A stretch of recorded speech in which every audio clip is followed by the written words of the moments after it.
Hello student, geography ज्ञान श्रृंखला में फिर से आपके सामने एक नया वीडियो लेकर के आए हैं। जैसे कि आप जानते हैं, इसके पहले हम लोग नदी तंत्र अध्ययन कर रहे थे। भारत के नदी तंत्र में जैसा कि आप जानते हैं, हिमालयी नदी तंत्र और प्रायद्वीपीय नदी तंत्र। तो हिमालयी नदी तंत्र के संदर्भ में आपके पास वीडियो जा चुका है। हिमालय के जैसे 3 नदी तंत्र थे: सिंधु नदी तंत्र, ब्रह्मपुत्र नदी तंत्र और गंगा नदी तंत्र। अब हम लोग प्रायद्वीपीय नदी तंत्र के संदर्भ में अध्ययन करेंगे। आज का वीडियो जो है प्रायद्वीपीय नदी तंत्र के संदर्भ में है। प्रायद्वीपीय नदी तंत्र के संदर्भ में विस्तृत जानकारी अध्ययन करने के लिए हमने इसके 2 पार्ट किए हैं। प्रायद्वीपीय नदी तंत्र में अरब सागर में गिरने वाली नदी और बंगाल की खाड़ी में गिरने वाली नदी। तो आज का जो टॉपिक है, बंगाल की खाड़ी में गिरने वाली नदी नहीं है, बल्कि अरब सागर में गिरने वाली नदी तंत्र है। क्योंकि ज्ञान को अगर विस्तारित अध्ययन करना है तो आपको जो है पर्टिकुलर किसी टॉपिक को गहराई से अध्ययन करना होगा। केवल वीडियो बना करके डाउनलोड कर देना ही काफ़ी नहीं होता। तो आपको हम लोग विस्तृत जानकारी प्रदान करने के लिए इस तरह से 2 पार्ट कर दिए हैं। एक पार्ट में करते तो शायद वीडियो बहुत बड़ा हो जाता और मैटर भी उसमें ना आ पाता, काफ़ी बड़ा हो जाता। तो इस तरह से अरब सागर को अलग कर दिए हैं और अगला वीडियो जो बनेगा बंगाल की खाड़ी का अलग बनेगा। तो आज की वीडियो में हम लोग केवल अध्ययन करेंगे प्रायद्वीपीय नदी तंत्र के अंतर्गत प्रायद्वीपीय नदी के जो नदियाँ उसमें से अंतर्गत अरब सागर में गिरने वाली नदियों का अध्ययन करेंगे। चलिए देखते हैं क्या क्या विषय वस्तु है, इसमें क्या क्या चीज़ें महत्वपूर्ण है। बहुत सारे फैक्ट हैं, जैसे कि आपको ब्लैक बोर्ड पर दिखाई दे रहा है। बहुत सारा मैटर से भरा हुआ है और किस तरह से क्या क्या नदी तंत्र है, इसकी क्या क्या स्पेसिफिक चीज़ें हैं, उनके संदर्भ में लोग अध्ययन करेंगे। चलिए विषय वस्तु स्टार्ट करते हैं, देखते हैं क्या क्या है। पहले स्टार्ट करते हैं प्रायद्वीपीय नदियाँ। जैसा कि आप जानते हैं, हिमालय नदी तंत्र और प्रायद्वीपीय नदी तंत्र दोनों के नदियों में जो स्पेसिफिक चीज़ें हैं उनमें अंतर पाया जाता है। हिमालय की नदी तंत्र का जो जल स्रोत होता है ग्लेशियर होता है और ग्लेशियर के साथ साथ वर्षा भी उसका स्रोत होता है। तो इस तरह से हिमालय नदी तंत्र का स्रोत ग्लेशियर और वर्षा होता है, जबकि प्रायद्वीपीय नदी तंत्र का स्रोत होता है वर्षा। तो इस तरह दोनों में अंतर जानना चाहिए आपको। हिमालय की नदियां जो है वर्ष भर जल से भरी रहती हैं, वर्ष भर जल प्रवाहित होता है, जबकि प्रायद्वीपीय भारत की नदियां वर्ष भर जल से में प्रवाहित नहीं होती, यानी ग्रीष्मकाल में जल सूख जाता है या तो फिर बहुत अल्प मात्रा में जल प्रवाहित होता है। तो दोनों में अंतर ही बेसिक अंतर है हिमालय। और इन चीज़ों को समझना होगा कि प्रायद्वीपीय नदियाँ मौसमी होती हैं, जैसा कि आपको ब्लैक बोर्ड पर दिख रहा है कि प्रायद्वीपीय नदियाँ कैसी होती हैं, मौसमी होती हैं और इसमें जल का स्रोत सामान्यतः कम होता है और ये वर्षा पे निर्भर, यानी इनका जल स्रोत क्या है, वर्षा है। जबकि हिमालय नदियों का जल स्रोत क्या है, ग्लेशियर और वर्षा दोनों है। तो इस तरह से दोनों में अंतर है प्रकार से। मैदानी भारत की अपेक्षा प्रायद्वीपीय भारत की नदियाँ आकार में छोटी होती हैं। तो जैसा कि आप जानते हैं, मैदानी क्षेत्रों की नदियाँ आकार में काफ़ी बड़ी होती हैं, जबकि प्रायद्वीपीय भारत की नदियों का आकार कैसा होता है, छोटा होता है। तो ये बेसिक अंतर है। प्रायद्वीपीय भारत की नदियाँ ग्रीष्मकाल में सूख जाती हैं, जबकि हिमालय की नदियाँ क्या होती हैं, यहाँ पे वर्षवाहिनी या सदा नीरा। वर्षवाहिनी यानी वर्ष भर में हमेशा इसमें जल रहता है और ग्रीष्मकाल में भी जल रहता है। जबकि दक्षिण भारत की जो नदियाँ हैं या प्रायद्वीपीय भारत की जो नदियाँ हैं वो ग्रीष्मकाल में या तो अल्प मात्रा में जल प्रवाहित होता है या तो बिल्कुल नदी में जल नहीं रहता, बिल्कुल सूख जाती हैं। तो इस तरह से ये विशेषताएँ हैं, इस रूप में आप जानते रहें। अब प्रायद्वीपीय भारत की जो नदियाँ, इसको हमने 2 पार्ट में डिवाइड किया था और इसके पहले जब आपके पास हिमालय नदी तंत्र गया था तो उसमें हमने हिमालय नदी तंत्र को 3 पार्ट में डिवाइड किया था: गंगा नदी तंत्र, सिंधु नदी तंत्र और ब्रह्मपुत्र नदी तंत्र। उसी तरह से यहाँ पे आपको प्रायद्वीपीय नदी तंत्र है और प्रायद्वीपीय भारत की जो नदियाँ उसको 2 भागों में डिवाइड किया गया है: अरब सागर की नदियाँ और बंगाल की खाड़ी की नदियाँ। जैसा आपको यहाँ पे दिख रहा है, इस साइड में आपका बंगाल की खाड़ी है राइट साइड में और लेफ्ट साइड में आपका क्या है, अरब सागर है। तो 2 साइड में है, तो नदियों का प्रवाह आपको जानना होगा कि जो बंगाल की खाड़ी है उसकी नदियाँ जो है इस तरह से पूर्व की ओर प्रवाहित होती हैं और अरब सागर की नदियाँ किधर प्रवाहित होती हैं, पश्चिम की ओर प्रवाहित होती हैं। तो आज का जो टॉपिक हम लोगों का है अरब सागर की नदियाँ, उनके संदर्भ में हम लोग अध्ययन करेंगे कि अरब सागर की नदियाँ जो किस तरह से यहाँ से प्रवाहित होकर के और पूर्व की ओर पश्चिम की ओर प्रवाहित हो रही हैं, उनकी क्या विशेषता है। तो आइए हम लोग क्रम से देखते हैं। तो इस तरह से अरब सागर और बंगाल की खाड़ी 2 भागों में हमने डिवाइड किया है। अब हम स्टार्ट करते हैं अरब सागर की नदियाँ। तो अरब सागर की नदियाँ क्या बनाती हैं, ज्वारनद मुख का निर्माण करती हैं और ये अरब सागर में गिरती हैं। तो जैसा कि आप जानते हैं, अरब सागर, जो भी नदी अरब सागर में प्रवाहित होती है, इन प्लेस में ज्वारनद मुख का निर्माण कर रही है। तो ज्वारनद मुख की विशेषता कैसे, नर्मदा ताप्ती ज्वारनद मुख का निर्माण कर रही है। तो ज्वारनद मुख का मतलब है बहुत गर्त से होकर बह रही है और ज्वारनद यानी समुद्र के खारे पानी में डायरेक्टली मिल जा रही है। जबकि बंगाल की खाड़ी की तरफ जो नदियाँ गिर रही हैं वो डेल्टा का निर्माण कर रही हैं। इनकी ये विशेषता या ये अंतर आप जानते रहें। डेल्टा, जैसा कि इसके पहले हमने आपको डेफिनेशन सहित पूरा विस्तार से बताया था कि जल नदी जब अपने साथ लाए गए अवसाद को समुद्र में मुहाने के पहले बिखेर देती है और बिखेरने के कारण जब मिट्टी का मलबा पूरा फैल जाता है, तो जैसा कि आप जानते हैं नदियाँ जब मैदानी क्षेत्रों में प्रवेश करती हैं, जैसे जैसे आगे बढ़ती हैं, बिहार के बाद जब पश्चिम बंगाल में प्रवेश करती हैं, तो उनका स्पीड जो होता है काफ़ी स्लो हो जाता है। और स्पीड स्लो होने के कारण जो अपने साथ मलबा लाए रहती हैं उनमें इतनी शक्ति नहीं रहती कि उस मलबे को समुद्र में धकेल सकें, यानी धकेलने की क्षमता उनके अंदर धीरे धीरे कम हो जाती है। हिमालय से चलती हैं तो काफ़ी फोर्स रहता है, काफ़ी उसमें फ्लो होता है जल में, लेकिन जैसे जैसे उत्तर प्रदेश, बिहार और लास्ट में जब पश्चिम बंगाल में पहुंचती हैं, तो जो अपने साथ अवसाद लाती हैं, मिट्टी, कंकर, बजरी, पत्थर, सीप, जो पूरे अवसाद को बिखेर देती हैं, तो उनके अंदर इतनी क्षमता नहीं होती, उतनी शक्ति नहीं होती कि उस मलबे को आगे धकेल करके समुद्र में फैला, मतलब धकेल सकें। यानी धकेलने की शक्ति उनमें कम हो जाती है, क्योंकि जैसा जैसा ऊँचा आगे बढ़ती हैं उनकी स्पीड कम हो जाती है मैदानी क्षेत्रों में, और ऊँचा हल्का हो जाने के कारण इतनी शक्ति नहीं होती कि उस जल के माध्यम से उस मिट्टी को आगे धकेल सके।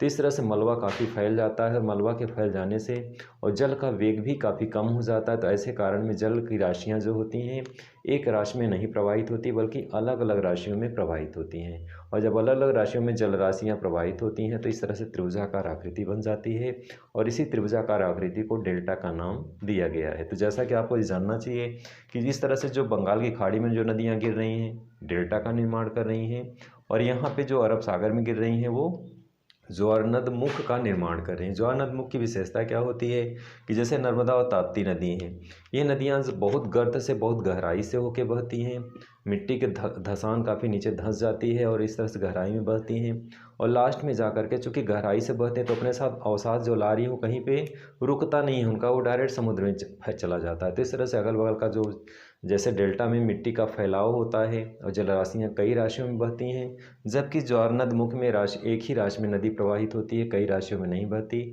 और चूँकि इतनी गहराई से बहती है इसलिए जो उसके साथ अवसाद होता है वो सीधे समुद्र में चला जाता है, कहीं पर रुकता नहीं है।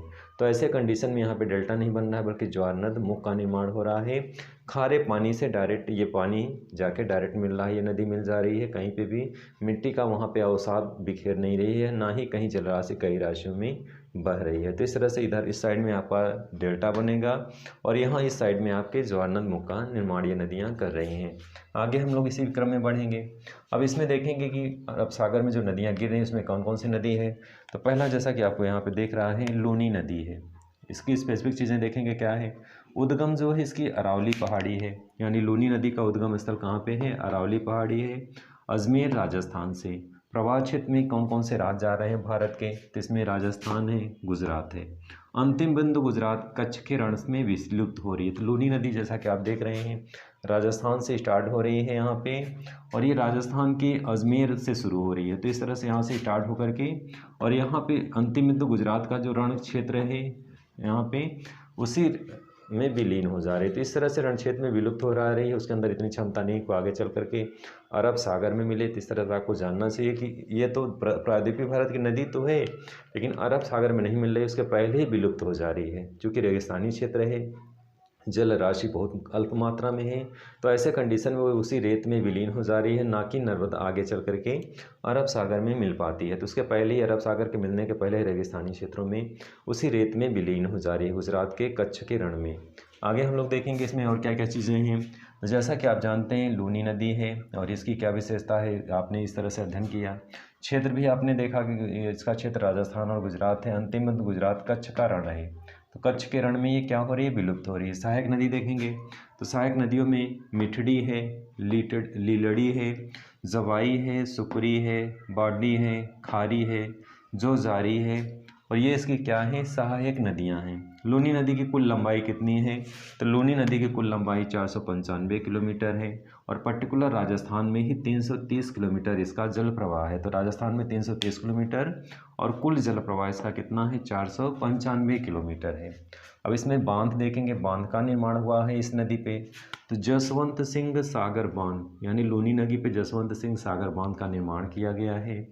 और इसमें लूनी नदी के प्रमुख सहायक नदी पश्चिम बंगाल राजस्थान की गंगा के नाम से जाना जाता है। जैसा कि आप देख रहे हैं यहाँ पे जवाई, जहाँ पे आपको अभी हमने जो सहायक नदियाँ हैं उन सभी सहायक नदियों में जवाई एक ऐसी नदी है जहाँ पे जैसा कि आपको नीचे दिख रहा है स्पेसिफिक इसमें चीज़ें हैं कि लूनी नदी की क्या है, प्रमुख सहायक नदी है, और इसे क्या बोला जाता है, पश्चिम राजस्थान, मतलब ये राजस्थान की गंगा के नाम से, यानी पश्चिम राजस्थान की क्या है, गंगा के नाम से जाना जाता है। इसकी एक महत्वपूर्ण विशिष्टता है कि सभी सहायक नदियों में जवाई एक ऐसी नदी है जो लूनी नदी की प्रमुख सहायक नदी है और पश्चिम राजस्थान की इसे गंगा के नाम से जाना जाता है। नेक्स्ट नदी में हम लोग अध्ययन करेंगे साबरमती नदी। तो डियर स्टूडेंट, जैसा कि आपको दिख रहा है यहाँ पे हमने क्रम से पूरा दर्शाया भी है मानचित्र में। लूनी नदी के बाद नेक्स्ट नदी है साबरमती नदी। साबरमती नदी में देखते हैं क्या विशेषता है। साबरमती नदी का उद्गम जो है अरावली पर्वत है, उदयपुर राजस्थान। अरावली पर्वत उदयपुर और राजस्थान से है। प्रवाह क्षेत्र देखेंगे इसमें, तो प्रवाह क्षेत्र में इसमें गुजरात है, राजस्थान है, और खम्भात की खाड़ी में अरब सागर में जाके ये विलीन हो जा रही है। लंबाई देखेंगे 371 किलोमीटर इसकी लंबाई है।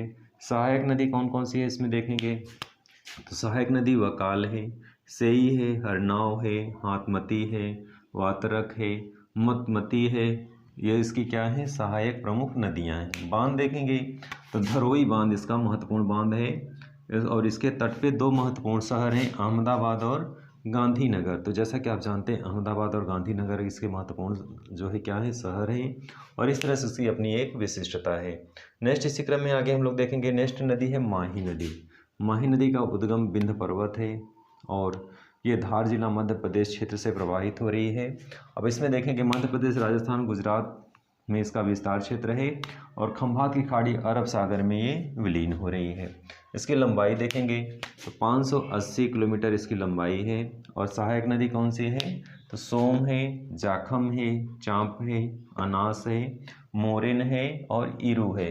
तो इस तरह से इसकी क्या है, सहायक नदी है। बांध देखेंगे तो कडांडा बांध इसकी नदी पे बनाया गया है। कडांडा बांध इसकी नदी पे बनाया गया है। भारत की एकमात्र नदी जो कर्क रेखा को 2 बार काटती है। तो इसकी एक विशेषता स्पेसिफिक चीज़ें आपको ध्यान रखना होगा कि माही एक नदी है, जैसा कि आपको यहाँ पे दिख रहा है। नेक्स्ट माही नदी है यहाँ पे, और माही नदी की विशेषता क्या है कि यह भारत की जो है एकमात्र ऐसी नदी है जो कर्क रेखा को 2 बार काट रही है। तो ये इसकी एक विशेषता है कि कर्क रेखा को कितनी बार काट रही है, ये 2 बार इसे काट रही है। तो भारत की यही एक ऐसी नदी है जो कर्क रेखा को 2 बार काटती है। नेक्स्ट नदी हम लोग देखेंगे नर्मदा नदी। नर्मदा नदी जैसे कि आपको देख रहे हैं, इसके पहले वीडियो में नर्मदा नदी के संदर्भ में विस्तृत जानकारी प्रदान की गई है कि नर्मदा नदी की विशेषता क्या है। आज हम लोग यहाँ पे नर्मदा नदी के कुछ संदर्भ में देखेंगे। तो नर्मदा नदी का उद्गम अमरकंटक पहाड़ी यानी मध्य प्रदेश के अनूपपुर जिला में अमरकंटक पहाड़ी से इसका उद्गम स्थल है। और प्रवाह क्षेत्र देखेंगे तो प्रवाह क्षेत्र महाराष्ट्र है, गुजरात है और खंभात की खाड़ी में अरब सागर में जाके विलीन हो रही है। अब इसमें सहायक नदी कौन कौन सी हैं, तो बरनार है, बंजर है, शेर है, शक्कर है, दूधी है, तवा है, गंजाल है, छोटी तवा है। ये सब इसकी क्या है, सहायक नदियाँ। और इसी क्रम में कुंदी देव है, गोई है, ये इसकी क्या है, सभी सहायक नदियां हैं। अब दाएं में देखेंगे, ये सभी अभी तक तो बाएं में आप देख रहे थे, सारी नदियां बाएं से हैं। आगे हम लोग देखेंगे दाएं से। तो दाएं में जैसा कि आपको दिख रहा है, हिरन है, तिंदोली है, बरना है, चंद्रकेशर है, कानर है, मान है, ऊटी है और हथनी है। ये इसकी क्या है, दाएं से मिलने वाली प्रमुख सहायक नदियाँ हैं। लंबाई देखेंगे तो लंबाई 1312 किलोमीटर है। बांध देखेंगे तो बांध भारत का दूसरा सबसे बड़ा बांध सरदार सरोवर बांध। ये इसकी विशेषता क्या है, सरदार सरोवर बांध जो भारत का दूसरा सबसे बड़ा बांध है, इसी नदी पे बनाया गया है। तो इस तरह से नर्मदा नदी पे कौन सा बांध बनाया गया है, सरदार सरोवर बांध। और सरदार सरोवर बांध भारत का दूसरा सबसे बड़ा बांध है जो नर्मदा नदी पे बनाया गया है। नेक्स्ट क्रम में इसी क्रम में आगे हम लोग देखेंगे, यह नदी जो है विंध्य और सतपुड़ा के मध्य से होकर प्रवाहित होती है। ये इसकी क्या है, स्पेसिफिक चीज़ें हैं कि नर्मदा नदी विंध्य पर्वत श्रेणी और सतपुड़ा पर्वत श्रेणी के मध्य से होकर प्रवाहित होती है। और अमरकंटक में एक चीज़ और इसमें महत्वपूर्ण चीज़ें हैं कि अमरकंटक से सोन और नर्मदा नदी, भारत में कभी कभी ऐसे एग्जाम में पूछ लेता है कि ऐसी कौन सी नदी है जो दोनों विपरीत दिशा में बहती हैं, एक अरब सागर में जाके विलीन हो जा रही है और दूसरी नदी गंगा नदी में आ रही है जो मैदानी क्षेत्रों में डेल्टा का निर्माण कर रही है, गंगा नदी।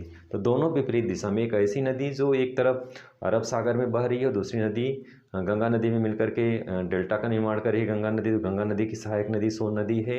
तो भारत की ऐसी कौन सी 2 नदियाँ हैं जो एक दूसरे को, एक स्टार्टिंग पॉइंट एक है यानी कि उद्गम स्थल एक है, लेकिन प्रवाह क्षेत्र दोनों का विपरीत दिशा में है। तो ये आपको महत्वपूर्ण बिंदु इसको जानना चाहिए कि सोन नदी और नर्मदा नदी भारत की ऐसी नदी है जो उद्गम स्थल तो एक ही है, लेकिन प्रवाह क्षेत्र जो है विपरीत दिशाओं में है। एक नर्मदा नदी में चली जा रही है और दूसरी कहाँ मिल जा रही है, गंगा नदी में, और गंगा नदी आगे चल के डेल्टा का निर्माण कर रही है। तो विपरीत दिशाएं दोनों की हैं। तो ये आपको जानना बहुत ज़रूरी है कि भारत की अमरकंटक से दोनों नदियाँ निकल रही, कौन सी, नर्मदा और सोन नदी। तो यहाँ पे सोन नदी है, नर्मदा और सोन नदी दोनों अमरकंटक से निकल रही हैं, लेकिन दोनों का जो प्रवाह क्षेत्र है बिल्कुल विपरीत दिशा में है। तो इस तरह से इसको आपको महत्वपूर्ण बिंदु है, इसको जानना है। नेक्स्ट क्रम में हम लोग अध्ययन करेंगे ताप्ती नदी। ताप्ती नदी का उद्गम स्थल जैसा कि आप देख रहे हैं बैतूल जिला मध्य प्रदेश में है। प्रवाह क्षेत्र इसमें क्या क्या है, तो महाराष्ट्र है, गुजरात है, खंभात की खाड़ी में जाकर के अरब सागर में प्रवाहित हो रही है। इसकी जो है सहायक नदी कौन कौन सी है, तो पूर्णा या सूर्यपुत्री के नाम से जाना जाता है। इसकी क्या है, सहायक नदी है। लंबाई देखेंगे 724 किलोमीटर लंबाई इसकी है। बांध इसमें देखेंगे कौन कौन से बांध बनाए गए हैं, तो उकाई बांध गुजरात में है इसी नदी पे, और हथनूर बांध महाराष्ट्र में। तो इसमें दो महत्वपूर्ण बांध हैं, एक महाराष्ट्र में है और एक गुजरात में है। महाराष्ट्र में हथनूर बांध है और गुजरात में उकाई बांध है। तो ये इसको महत्वपूर्ण बिंदु इसको आपको जानना चाहिए। नेक्स्ट है आगे इसी क्रम में हम लोग देखेंगे कि इस तरह से इसकी महत्वपूर्ण बिंदु हैं, कौन कौन सी सहायक नदियाँ हैं ताप्ती की, कौन कौन से बांध हैं। अब हम लोग मांडवी नदी के संदर्भ में अध्ययन करेंगे। उद्गम स्थल भीमगढ़ कर्नाटक है, तो मांडवी नदी का कर्नाटक में उद्गम स्थल है। प्रवाह क्षेत्र इसका कर्नाटक, गोवा, महाराष्ट्र। प्रवाह क्षेत्र इसका क्या है, कर्नाटक है, गोवा है, महाराष्ट्र है, और अरब सागर में जाके विलीन हो जा रही है। इसकी लंबाई कितनी है, 81 किलोमीटर। इसकी लंबाई 81 किलोमीटर है। नेक्स्ट क्रम में देखेंगे जुआरी नदी है 7 नंबर पे। उद्गम स्थल गोवा है, प्रवाह क्षेत्र गोवा ही है, और अरब सागर में ये विलीन हो रही है। इसकी लंबाई कितनी है, 92 किलोमीटर। मांडवी और जवारी नदी के संगम पर मर्मगोवा बंदरगाह है। जैसा कि आप जानते हैं मर्मगोवा बंदरगाह बहुत ही महत्वपूर्ण बंदरगाह है, और इन दोनों के संगम पे यानी मांडवी और जवारी दो नदियां हैं गोवा में, और दोनों के संगम पे मर्मगोवा बंदरगाह स्थापित है। जैसा कि आप देख रहे हैं महत्वपूर्ण स्थिति इसकी है। नेक्स्ट है शरावती नदी। उद्गम क्या है, शिमोगा जिला कर्नाटक में। प्रवाह क्षेत्र है कर्नाटक अरब सागर में। लंबाई इसकी कितनी है, 160 किलोमीटर। इस नदी पे जोंग जलप्रपात है। जैसा कि आप जानते हैं जोंग जलप्रपात दक्षिण भारत का सबसे विश्व प्रसिद्ध जलप्रपात है, और यहाँ पे एशिया के जलप्रपात की श्रेणी में आता है। तो इस तरह से जोंग जलप्रपात कहाँ पे है, कर्नाटक में है, और इसी नदी पे है। तो ये आपको बहुत जानना ज़रूरी है कि जोंग जलप्रपात शरावती नदी पे है, और जो भारत का बहुत ही महत्वपूर्ण जलप्रपात है। नेक्स्ट क्रम में देखेंगे गंगा वेली नदी। उद्गम कर्नाटक और प्रवाह क्षेत्र कहाँ है, कर्नाटक है, और अरब सागर में जाके विलीन हो जाती है। नेक्स्ट है पेरियार नदी। पेरियार नदी का उद्गम तमिलनाडु में है, और प्रवाह क्षेत्र कहाँ पे, तमिलनाडु, केरल में ये इनका क्या है, प्रवाह है। अरब सागर में जाके विलीन हो जा रही है। लंबाई इसकी कितनी है, 244 किलोमीटर। और इडुक्की बांध इस नदी पे क्या बना है, कौन सा बांध बनाया गया है, इडुक्की बांध बनाया गया है। नेक्स्ट क्रम में है भरतपुजा नदी, और इसका उद्गम तमिलनाडु में है। प्रवाह क्षेत्र तमिलनाडु और केरल में है, और अरब सागर में जाके विलीन हो जा रही है। लंबाई इसकी कितनी है, 250 किलोमीटर। तो डियर स्टूडेंट इस तरह से क्रम से हमने अरब सागर में गिरने वाली नदियों के संदर्भ में उल्लेख किया। यहाँ पे हमने इस तरह से यहाँ पे भी दर्शाया है किस तरह से लूनी है, साबरमती है, माही है, नर्मदा है, ताप्ती है, मांडवी है, जुआरी है, जैसा कि आपको दिख रहा है, शरावती है, गंगा वैली है, पेरियार है, और भरतपुजा है। ये सभी नदियाँ अरब सागर में मिल रही हैं। और इस तरह से आज के वीडियो में अपने अध्ययन किया कि अरब सागर में कौन कौन सी नदियाँ मिल रही हैं, उनकी क्या क्या विशेषताएँ हैं। चूँकि मैटर काफ़ी ज़्यादा था इसमें, इसलिए 2 पार्ट में इसको किए हैं। अगले वीडियो में हम लोग अध्ययन करेंगे कौन से बंगाल की खाड़ी में गिरने वाली कौन कौन सी नदियाँ हैं। तो आज की वीडियो में बस इतना ही। वीडियो अच्छा लगा तो लाइक और सब्सक्राइब करेंगे, आपका सहयोग ज़रूरी है। अगले वीडियो में हम लोग फिर से मिलेंगे, तब तक के लिए धन्यवाद।